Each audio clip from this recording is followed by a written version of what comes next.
ඔෂිනි වික්‍රමරත්න මගේ YouTube channel එකට අද මම මේ වීඩියෝ එකකින් ඔයාලට අරගෙන ආවේ 10 වසර ඉගෙන ගන්න නංගිලා මාලිලා වෙලින්ම තමයි අද මම මේ වීඩියෝ එක අරගෙන ආවේ.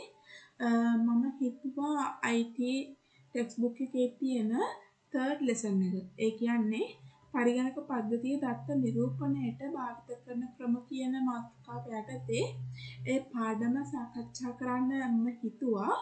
එහෙනම් දිගටම මගේ YouTube channel එකත් එක්ක රැඳී ඉන්න. ඉතින් වීඩියෝ එකට යන්න කලින් මට ඔයාලට දෙයක් කියන්න තියෙනවා. ඔයාලා තාමත් මගේ channel එක subscribe කරේ නැත්නම් දැන්ම මගේ channel එක subscribe කරන්න. subscribe කරලා all bell icon එක click කරන්න. එතකොට තමයි මම වීඩියෝ එකක් upload කරපුවම ඒක ඔයාලට බලන්න පුළුවන් වෙන්නේ. හරි. එහෙනම් අපි දැන් වීඩියෝ එකට යමු. හොඳයි. මම ඔයාලට මුලින්ම සංඛ්‍යා පද්ධතිය ගැන කියලා දෙන්නම්. මොකද්ද මේ සංඛ්‍යා පද්ධතියක් කියලා කියන්නේ? සංඛ්‍යා පද්ධතියක් කියලා කියන්නේ පරිගණකය භාවිතා කරමින් අපි මේ පරිගණකයට අකුරු හෝ වචන ඇතුළත් කරනවා. ඒ වචන හෝ අකුරු ඇතුළත් කරනකොට පරිගණකය මගින් ඒ අකුරු හෝ වචන ඒවට තේරුම් ගන්න පුළුවන් වෙන විදිහට සංඛ්‍යා ලෙස නිරූපණය කරනවා. ඉතින් පරිගණකයට මේ විදිහට තේරුම් ගත හැකි සංඛ්‍යා සමූහය අපි කියනවා සංඛ්‍යා පද්ධතියක් කියලා. මම ආපහුසරයක් කියන්න සංඛ්‍යා පද්ධතිය කියන්නේ මොකක්ද කියලා. පරිගණකය භාවිතා කරමින් අකුරු හෝ වචන ලිවීමේදී පරිගණකය මගින් එම අකුරු හෝ වචන ඒ පරිගණකයට තේරුම් ගත හැකි ලෙස සංඛ්‍යා නිරූපණය කරනවා. සංඛ්‍යා ලෙස නිරූපණය කරනවා. පරිගණකයට තේරුම් ගත හැකි මෙම සංඛ්‍යා සමූහයට අපි කියනවා සංඛ්‍යා පද්ධතියක් කියලා. ඒ වගේම මේ සංඛ්‍යා පද්ධතියේ තියෙනවා ඩිජිට්ස් නමින් හැඳින්වෙන සීමිත ඉලක්කම් සංඛ්‍යාව. මේ සංඛ්‍යා පද්ධතියේ ඩිජිට්ස් කියලා හඳුන්වන සීමිත ඉලක්කම් සංඛ්‍යාවක් සමන්විත වෙනවා. මේ සංඛ්‍යාවල වටිනාකම ඒ සංඛ්‍යා තුළ පිහිටන ස්ථානයේ මත තමයි රඳා පවතින්නේ. එනම් මේ සංඛ්‍යා පද්ධතියේ ඩිජිට්ස් නමින් හැඳින්වෙන සීමිත ඉලක්කම් සංඛ්‍යාවක් තියෙනවා. මේ සංඛ්‍යාවල වටිනාකම ඒ සංඛ්‍යා තුළ පිහිටන ස්ථානයේ මත තමයි රඳා පවතින්නේ. මම දැන් ඔයාලට පෙන්නන්නම් සංඛ්‍යා පද්ධති භාවිතා කරනකොට මේ සංඛ්‍යා පද්ධති භාවිතා කරන ඉලක්කම් හා ආකාර ආදී අනුලක්ෂණ ටික. මේ තියෙන්නේ සංඛ්‍යා පද්ධතියේ භාවිතා කරන ඉලක්කම් හා ආකාර ආදී අනුලක්ෂණ. දැන් මේ බලන්න මෙතන තියෙනවා සංඛ්‍යා පද්ධතිය. ඒ කියන්නේ නම්බර් සිස්ටම්. පාදය බේස් වැලියු භාවිතා කරන ඉලක්කම් හා ආකාර ආදී අනුලක්ෂණ number and alphabetic character used කියලා අපි කියනවා ඉංග්‍රීසි වලින්. ඒ වගේම සංඛ්‍යා පද්ධතිය යටතේ තියෙනවා ද්විමය සංඛ්‍යා. ඔයා අහලා තියෙන ද්විමය සංඛ්‍යා පොඩි පන්ති වලදී ඉගෙනගෙන තියෙනවා. අෂ්ටමය සංඛ්‍යා ඔක්ටල් කියලා කියනවා. අපි අෂ්ටමය සංඛ්‍යාවට අපි ඔක්ටල් කියලා කියනවා. ඉතින් මේ ද්විමය සංඛ්‍යා ඉගෙනගෙන තියෙනවා. ඉතින් ද්විමය සංඛ්‍යා වලින් පස්සේ යට තියෙන දෙකක් තමයි අපි අලුත් ඉගෙන ගන්නවා. දශමයක් අහලා තියෙනවා. ඊළඟට තමයි දශමය ඩෙසිමල් දශමය අහලා තියෙනවා. දශමය කියලා කියන අපේ නිකන් කියන්නේ 10 20 30 50 80 100 ඔන්න ඔයාලට තමයි අපි දශමය කියලා කියන්නේ. ෂඩ් දශමය. ෂඩ් දශමයට අපි කියන්නේ හෙක්සාඩෙසිමල් කියලා. ෂඩ් දශමයට අපි කියන්නේ හෙක්සාඩෙසිමල් කියලා. දැන් අපි බලමු මේ සංඛ්‍යා පද්ධතිය යටතට අයිති පාදය. ද්විමය සංඛ්‍යා පද්ධතියට අයිති වෙන පාදය තමයි 2. ද්විමය සංඛ්‍යා පද්ධතියට අයිති වෙන පාදය තමයි 2. අෂ්ටමය සංඛ්‍යාවට අයිති වෙන පාදය තමයි 8. ඒ සංඛ්‍යා පද්ධතිය නමින්ම පේනවා. අෂ්ටමය කියන්නේ 8. එන සංඛ්‍යා පද්ධතිය අෂ්ටමය වෙන සංඛ්‍යාවක පාදය තමයි 8. ඊළඟට දශමය. දශමය කියන්නේ පාදය 10යි. ෂඩ් දශමය. ෂඩ් දශමය කියන්නේ අලුත් වචනයක්. මේ ෂඩ් දශමය සංඛ්‍යා පද්ධතියේ පාදය තමයි 16. දැන් මම ඔයාලට කියන්නම් මේ සංඛ්‍යා පද්ධතිය භාවිතා කරන ඉලක්කම් හා ආකාරාදී අනුලක්ෂණ මොනවද කියලා. ද්විමය සංඛ්‍යා පද්ධතිය භාවිතා කරන ඉලක්කමුයි ආකාරාදී අනුලක්ෂණයි තමයි ද්විමය සංඛ්‍යා පද්ධතියක නම් 0.1 විතරයි භාවිතා කරන ඉලක්කම්. ද්විමය සංඛ්‍යා පද්ධතියකට අපි භාවිතා කරන ඉලක්කම් තමයි 0 සහ 1. හරිද? ඊළඟට අෂ්ටමය සංඛ්‍යා. මේ අෂ්ටමය සංඛ්‍යා පද්ධතියට අපි භාවිතා කරන ඉලක්කම් තමයි 0 1 2 3 4 5 6 7. අෂ්ටමය සංඛ්‍යා පද්ධතියකට අපි භාවිතා කරන ඉලක්කම් තමයි 0 1 2 3 4 5 6 7. දශමය සංඛ්‍යා පද්ධතියකට අපි භාවිතා කරන ඉලක්කම් තමයි 0 1 2 3 4 5 6 7 8 9. දශමය සංඛ්‍යා පද්ධතියකට අපි භාවිතා කරන ඉලක්කම් තමයි 0 1 2 3 4 5 6 7 8 සහ 9. ඊළඟට ෂඩ් දශමය. ෂඩ් දශමය සංඛ්‍යා පද්ධතියේ පාදය තමයි 16 කියලා කියන්නේ. මේ සංඛ්‍යා පද්ධතියට භාවිතා කරන ඉලක්කම් තමයි 0 1 2 3 4 5 6 7 8 9 සහ 9 පස්සේ ඔයාලට පේනවා ඇති මම ලියලා තියෙනවා ටයිප් කරලා තියෙනවා A to F A B C D E F කියලා ලියලා තියෙනවා.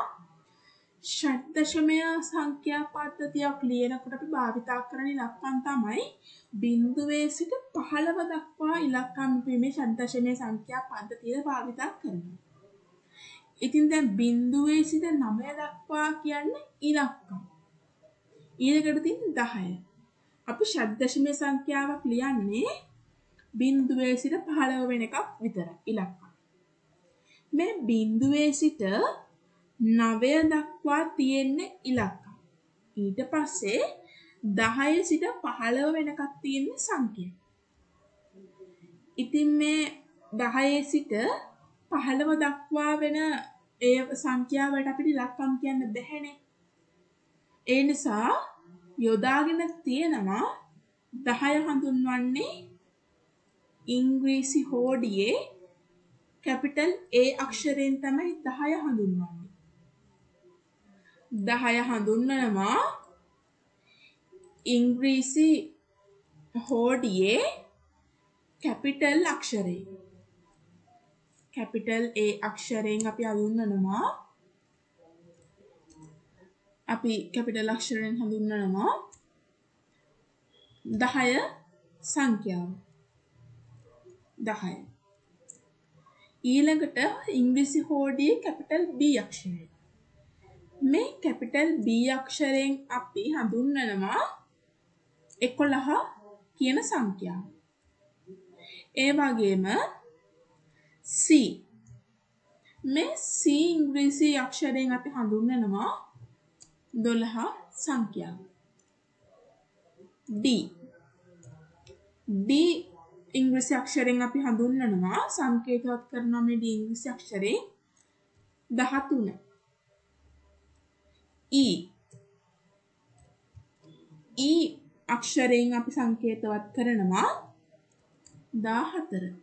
සහ F ඉංග්‍රීසි අක්ෂරයෙන් අපි නිරූපණය කරන්නේ 15. එහෙනම් 0 සිට ෂඩ් දශමය වල පමණයි මේ ඉංග්‍රීසි අක්ෂර භාවිත කරන්නේ. ඒක මතක තියාගන්න. 0 සිට 9 දක්වා ඉලක්කම් ඒ විදිහටම නිරූපණය කරනවා. 9 ඉඳන් ඊළඟට තියෙන 10 ඉඳන් 15 වෙනකම් සංඛ්‍යාව නිරූපණය කරන්නේ ඉංග්‍රීසි හෝඩියේ කැපිටල් අක්ෂර වලින්. ඒ කියන්නේ 10 නිරූපණය කරන්නේ A අකුරෙන්, 11 නිරූපණය කරන්නේ B අකුරෙන්, 12 නිරූපණය කරන්නේ C අකුරෙන්, 13 නිරූපණය කරන්නේ D අකුරෙන්, 14 නිරූපණය කරන්නේ E අකුරෙන් සහ 15 නිරූපණය කරන්නේ F අකුරෙන්. දැන් අපිට තියෙන්නේ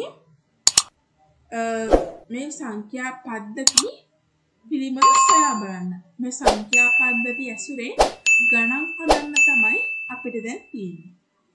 හොඳයි. දැන් අපි බලමු පරිගණකයේ දත්ත නිරූපණය සඳහා මේ ද්විමය සංඛ්‍යා භාවිත වෙන්නේ කොහොමද කියලා. පරිගණකයේ වර්ණ සඳහා ද්විමය සංඛ්‍යා භාවිත වෙනවා. අපි ඒ වගේ අවස්ථා ටිකක් මම සලකලා බලමු. දැන් මෙතන ආට පේන්න තියෙනවා මේ ස්ක්‍රීන් එකේ color picker කියලා එකක්. ඒ කියන්නේ මේක තමයි පරිගණකයේ වර්ණ නිරූපණය වෙන්නේ. මේක තමයි මේ color picker කියන්නේ මේ පරිගණකයේ වර්ණ නිරූපණය. මේ වර්ණ නිරූපණයේ රතු, කොළ, නිල් වර්ණවල එකිනෙකට වෙනස් ප්‍රමාණයන්කින් හැදුණු වර්ණ සංයෝජනයක් වෙලා තමයි මේ හැම වර්ණයක්ම හැදිලා තියෙන්නේ. ඒ කියන්නේ මේ පරිගණකයේ මෙතන වර්ණ නිරූපණයේ තියෙන ප්‍රධානතම වර්ණ තුන තමයි රතු, කොළ සහ නිල් වර්ණ.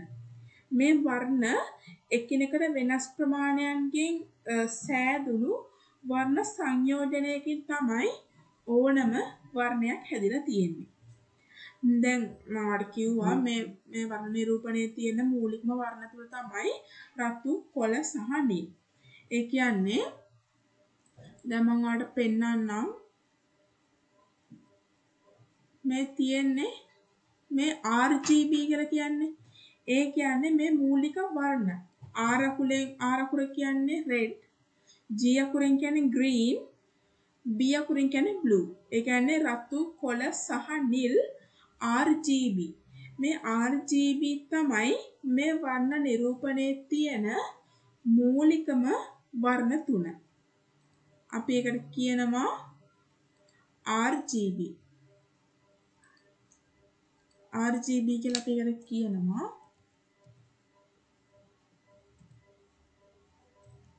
RGB කියලා තමයි අපි ඒකට කියන්නේ. එතකොට මේ RGB එකකින් RGB එකතු වෙලා තමයි මේ RGB වර්ණවල එකිනෙකට වෙනස් ප්‍රමාණයන්කින් හැදිලා තමයි මේ වර්ණ සංයෝජනයකින් ඕනම වර්ණයක් ඇති වෙලා තියෙන්නේ. එහෙනම් මේ වර්ණ නිරූපණයේ තියෙන ප්‍රධානතම වර්ණ තුන තමයි රතු, කොළ සහ නිල්. අපි ඒක හඳුන්වනවා RGB කියලා. මේ මූලික වර්ණ තුන කියන්නේ red, green, blue, ඒ කියන්නේ රතු, කොළ සහ නිල් මේ නිරූපණය කළ හැකි මේ නිරූපණය වෙලා තියෙනවා. ඒ වගේම මේ සෑම වර්ණයකම අගය 0 සිට 255 අතර තමයි සංඛ්‍යාත්මක අගයක් ගන්නෙ. මේ මූලික වර්ණ තුන ලෙස නිරූපණය කර හැකි සෑම වර්ණයක්ම මේ රතු, කොළ, නිල් කියන නිරූපණය කළ හැකි අතර අනිකුත් සෑම වර්ණයක්ම අගය 0 සිට 255 අතර තමයි අපිට සංඛ්‍යාත්මක ලෙස අගය දෙන්න පුළුවන් වෙන්නේ. දැන් අපි ගමු දැන් අපි හිතමු දැන් මොකක්ද ප්‍රසන්ටේෂන් එකක් හදනවා. මේ ප්‍රසන්ටේෂන් එකේ බෑග්ග්‍රවුන්ඩ් කලර් එක තියෙන්නේ. දැන් බෑග්ග්‍රවුන්ඩ් කලර් එක අපි හිතමු මෙතනින් ඔයා yellow දුන්නයි කියලා. yellow දුන්නයි කියලා හිතමුකෝ අපි. ඒ වර්ණය යෙදීමට අවශ්‍ය දැන් yellow නෑ අපි yellow ගන්න තියෙන්නේ. අපි බලමු මෙතනින් මම තෝරා ගන්නවා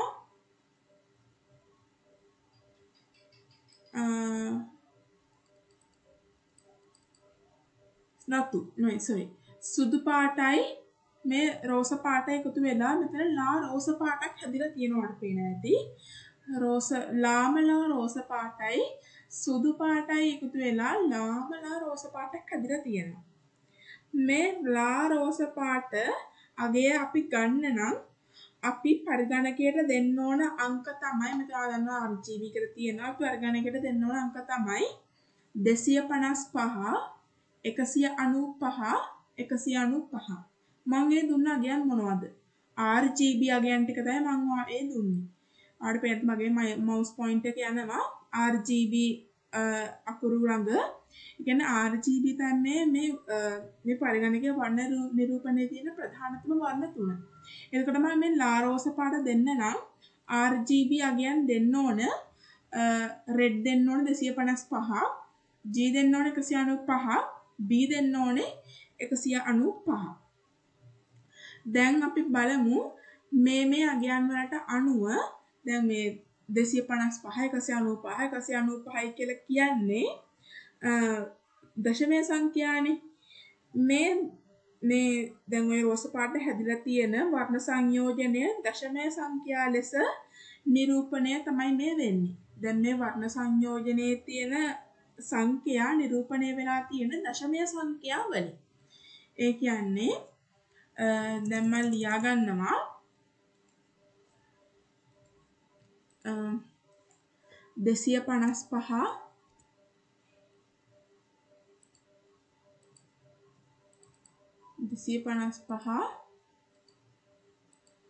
ඒ වගේම 195 සහ B දෙනවම 195. එහෙනම් R 255 එක red, G 195යි green, B 195යි blue. දැන් මේ තියෙන දශමීය සංඛ්‍යා මන් ද්විමය සංඛ්‍යා වලට හැරෙව්වොත් අපිට එනවා මෙන්න මේ වගේ අගයක්. 255ට මට එන අගය තමයි 255ට මට එන අගය තමයි 1 1 1 1 එකේව 8ක් එනවා 255 කියන දශමීය සංඛ්‍යාවට මට ද්විමය අගය එනවා එකේව 8. පාදයේ ලියමු අපි 2 කියලා. ද්විමය සංඛ්‍යා නම් පාදයේ 2 කියලා මම ඔයාලට කිව්වා. එහෙනම් 255ට අයිති ද්විමය සංඛ්‍යාව තමයි එකේව 8. හරිද? ඊළඟට අපි බලමු 295. මේ 295ට බලමු මොන වගේ ද්විමය සංඛ්‍යාවද එන්නේ කියලා. මේ 195ට එන ද්විමය සංඛ්‍යාව තමයි 1 1 බිංදුවයි 1 1 දෙකේ පාදේ දාමු 2. 195ට එන ද්විමය අගය තමයි 1 1 බිංදුවයි 1 1 දෙකේ පාදේ. තව 195ක් තියෙනවා ඒ තමයි B වර්ණයේ අගය තමයි 195යි කියන්නේ blue. ඒ 195ටත් එන්නේ ඒ අගයම තමයි 1 1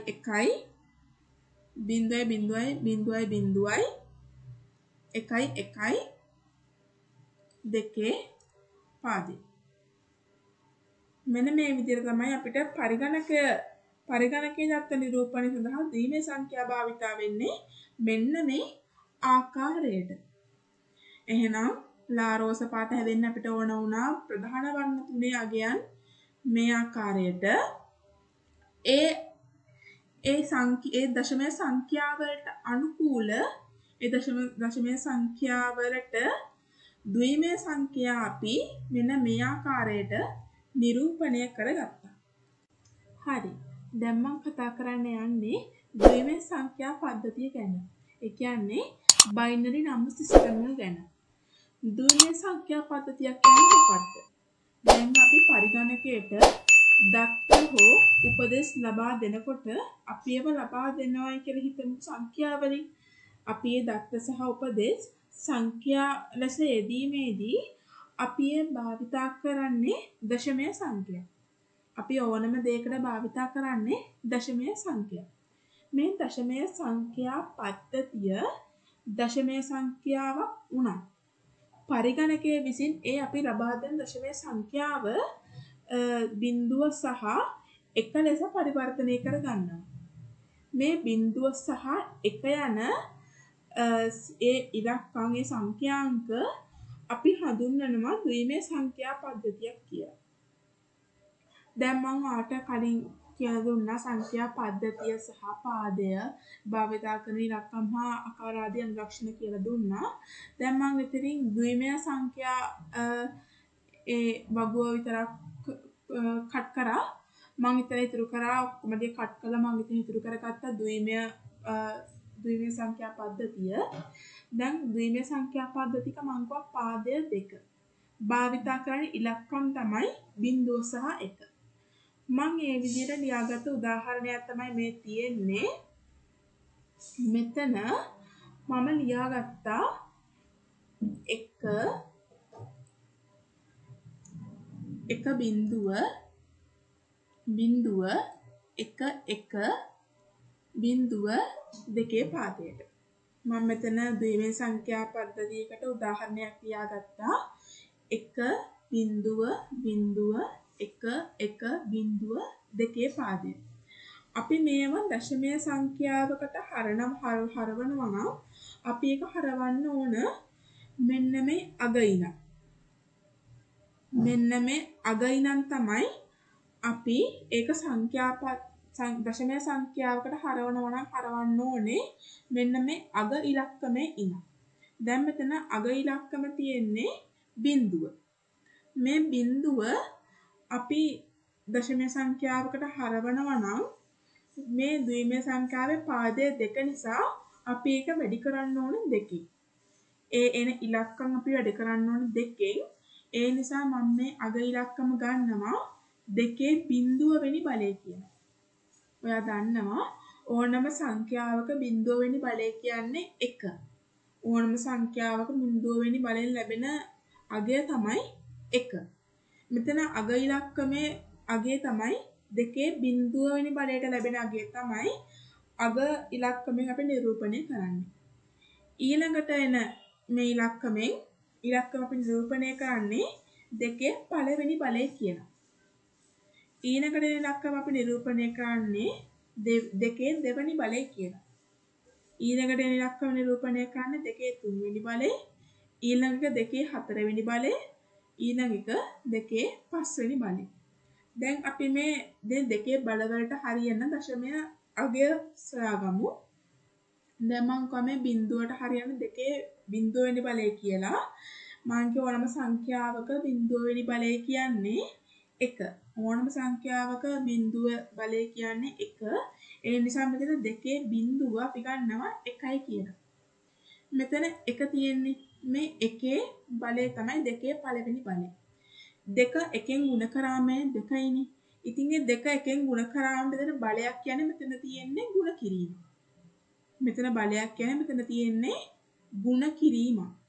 ඉතින් මේ 2 පළවෙනි බලේ කියන්නේ 2 1ෙන් ගුණ කරාම අපිට එනවා වගේ 2යි කියලා. මෙතන තියෙන 2 දෙවෙනි බලය. 2 2ෙන් ගුණ කරාම අපිට එනවා 4ක්. එහෙනම් මෙතන ආගේ 4යි. මෙතන තියෙන 2 තුන්වෙනි බලය. 2ව 3ක් ගුණ කරාම කීයද? 2 වරක් 2 4යි 4 වරක් 2 8යි. ඒ කියන්නේ උතන්ට එන්නේ 8. මෙතන තියෙන 2 හතරවෙනි බලය. 2ව 4ක් 16යි. 2 වරක් 2 4යි 4 වරක් 2 8යි 8 වරක් 2 16යි කියලා මෙතන අගේ ගත්තා. මෙතන තියෙන 2 පස්වෙනි බලය. 2ව 5ක් 2 වරක් 2 4යි 4 වරක් 2 8යි 8 වරක් 2 16යි 16 වරක් 2 32යි. එහෙනම් මෙතන අගේ අපිට එනවා 32යි කියලා. මේ විදිහට තමයි ද්විමය සංඛ්‍යාත්මක අග අපි නිරූපණය කරන්නේ මෙන්න මේ ආකාරයට තමයි. දැන් පරිගණක ඒ තාක්ෂණයේදී ද්විමය සංඛ්‍යා පද්ධතිය ඉතාමත් වැදගත්. මේ පරිගණකය තුල ද්විමය සංඛ්‍යා පද්ධතිය ගොඩක් වැදගත් සංඛ්‍යා පද්ධතියක්. මේ අතර මේ මේ ද්විමේ සංඛ්‍යාව මේ පරිගණකය තුල වැදගත් වෙනවා වගේම මේ පරිගණකයේ මූලික මිනුම් ඒකකයක් මූලික මිනුම් ඒකකයේ වෙන බිටුව නිර්මාණය වෙලා තියෙන්නේ නිර්මාණයට මේ ද්විමේ සංඛ්‍යාව දායක වෙනවා. පරිගණකයේ තුල ද්විමේ සංඛ්‍යා පද්ධතිය ගොඩක්ම වැදගත් වෙනවා. ඊට අමතරව පරිගණකයේ මූලික මිනුම් ඒකකයේ වෙන බිටුව. එහෙම නැත්නම් අපි කියනවා ඒකට බිට් කියලා. ඒ බිට් එක නිර්මාණය වෙන්න මේ ද්විමේ සංඛ්‍යා පද්ධතිය අපිට ගොඩක් වැදගත් වෙනවා. ඒ වගේම මේ සංඛ්‍යා පද්ධතිය ඔයාලට පේනවා වැඩිම අගයට තියෙන්නේ 1 අඩුම අගයට තියෙන්නේ 0. මේ ද්විමේ සංඛ්‍යා පද්ධතියේ වැඩිම අගයට තියෙන්නේ 1 කුඩාම අගයට තියෙන්නේ 0. මේ අගයන් අපි බිටුවක් ලෙස හඳුන්වනවා. මේ ද්විමේ සංඛ්‍යා පද්ධතියේ වැඩිම තියෙන්නේ 1 අඩුම 0. මේ අගයන් අපි බිටුවක් කියලා එහෙම නැත්නම් බිට් එකක් කියලා අපි හඳුන්වනවා. හොඳයි. දැන් අපි බලමු අෂ්ටමීය සංඛ්‍යා පද්ධතිය ගැන. මේ අෂ්ටමීය සංඛ්‍යා පද්ධතියට අපි ඉංග්‍රීසි වලින් කියන්නේ ඔක්ටල් නම්බර් සිස්ටම් කියලා. දැන් මම ඔයාලට කලින් ද්විමේ සංඛ්‍යා ගැන කියලා දුන්නා වගේම අෂ්ටමීය සංඛ්‍යා පද්ධතියේ දැන් ඔයාලට පේනත් මම මේ highlight කරනවා. මේ ද්විමේ සංඛ්‍යා පද්ධතිය වගේම අෂ්ටමීය සංඛ්‍යා පද්ධතියේ පාදය තමයි 8. ඒ වගේම භාවිතා කරන ඉලක්කම් තමයි 0 1 2 3 4 5 6 7 වගේ සංඛ්‍යාංක 8ක් භාවිතා කරලා තමයි මේ සංඛ්‍යා පද්ධතිය 8 පාදයේ සංඛ්‍යා පද්ධතියක් ලෙස හැදෙන්නේ. ඉතින් මම ඔයාලට කිව්වා 8 කියන වචනයෙන්ම තේරෙනවා මේක අෂ්ටමය කියන. අෂ්ටමය කියලා කියන්නේ 8ට. ඉතින් මේ සංඛ්‍යා පද්ධතිය නමෙන්ම පේනවා අෂ්ටමය සංඛ්‍යා පද්ධතිය කියලා නමෙන්ම පේනවා මේ අෂ්ටමය සංඛ්‍යා පද්ධතියේ පාදය 8 වෙන්න ඕන කියලා. එහෙනම් මම සංඛ්‍යා පද්ධතිය අෂ්ටමය පාදය 8 භාවිතා කරන ඉලක්කම් තමයි 0 1 2 3 4 5 6 7 කියලා සංඛ්‍යාංක 8ක් භාවිතා කරලා තමයි මේ සංඛ්‍යා පද්ධතිය හදන්නේ. ඉතින් මේ සංඛ්‍යාංක 8ක් භාවිතා කරලා තමයි මේ සංඛ්‍යා පද්ධතියේ 8 පාදය මේ 8 පාදය හැදිලා තියෙන්නේ. ඉතින් මේ 8 පාදයේ සංඛ්‍යා පද්ධතියට අපි කියනවා අෂ්ටමය සංඛ්‍යා පද්ධතියක් කියලා. දැන් අපි උදාහරණයක් සලකමු. 1 5 6 8 පාදයට. මේ ද්විමේ සංඛ්‍යාව වගේම තමයි මේ 6 මම හඳුන්වනවා. අග ඉඳන් තමයි බලන්න ඕන. මේ විදිහට අග ඉඳන් තමයි බලන්න ඕන. 6 මම හඳුන්වනවා 8 බිඳුව වෙනි බලේ. ඊට පස්සේ 5 හඳුන්වනවා 8 පළවෙනි බලේ. 1 හඳුන්වනවා 8 දෙවෙනි බලේ කියලා. ද්විමේ සංඛ්‍යාවේ මම බල හැදෙන්නේ ද්විමේ කියන වචන පේන එක කියන එක පාදයේ දෙක නිසා 8යි මම දෙකේ බල විදිහට ගත්තේ. දැන් මේ අෂ්ටමීය සංඛ්‍යාවල පාදය 8 නිසා මම මේකේ බල ගත්තේ 8 කියලා. 8 බිඳුව වෙනි බලේ එකම තමයි. 8 පළවෙනි බලෙත් 8 ගුණ කිරීම 1 8 වරක් 1 8යි. 8 දෙවෙනි බලේ තමයි 8 2 8 වරක් 8 64යි. හොඳයි. දැන් මම කියලා දෙන්න යන්නේ ෂඩ්දශමයේ සංඛ්‍යා ගැන. මේ ෂඩ්දශමය සංඛ්‍යාවට අපි ඉංග්‍රීසියෙන් කියන්නේ hexadecimal number system කියලා. දැන් මම ඔයාලට කලින් ද්විමීය අෂ්ටමීය සංඛ්‍යා ගැන කියලා දුන්නා. දැන් මේ සංඛ්‍යා පද්ධතියට අපි කියන්නේ ෂඩ්දශමය කියලා. පාදය තමයි 16. භාවිතා කරන ඉලක්කම් තමයි 0 සිට 9 වෙනකම් ඉලක්කම් භාවිතා කරනවා. එතනින් එහාට 10 සිට 15 දක්වා අපි ඒ සංඛ්‍යා ඉලක්කම් අපි ඒ සංඛ්‍යා අපි ලකුණු කරන්නේ ඉංග්‍රීසි හෝඩියේ කැපිටල් අක්ෂර වලින්. ඒ කියන්නේ 10 ලකුණු කරන්නේ capital A අකුරෙන්, 11 capital B අකුරෙන්, 12 capital C අකුරෙන්, 13 capital D අකුරෙන්, 14 capital E අකුරෙන්, 15 capital F අකුරෙන්. දැන් මම මෙතන උදාහරණයක් දීලා තියෙනවා. ඒ තමයි 5යි 4යි b. 5යි 4යි b. මෙතන b මේ b දැක්කම ආට හිතනවා ඇති අයි මම මෙතන b ලියාගත්තේ කියලා. මම ඔයාලට පැහැදිලි කරන්නම් අයි මම b ලියාගත්තේ කියලා. මම ඔයාලට කිව්වා මේ b අකුරෙන් අපි නිරූපණය කරන්නේ මම ඉංග්‍රීසි අකුර වලින් නිරූපණය කරන්නේ 10 සිට 15 දක්වා තියෙන ඉලක්කම්. එහෙනම් b කියන්නේ ඉංග්‍රීසි අකුරක් නම් a කියන්නේ 10 b කියන්නේ 11. එහෙනම් අපි මේ b අකුරෙන් සටහන් කරන්නේ අපි 11. b අකුරෙන් අපි සටහන් කරන්නේ 11. ඒක හොඳට මතක තියාගන්න. ඉංග්‍රීසි අකුර වලින් අපි නිරූපණය කරන්නේ 10 සිට 15 දක්වා තියෙන ශබ්දශමය ඉලක්කම්.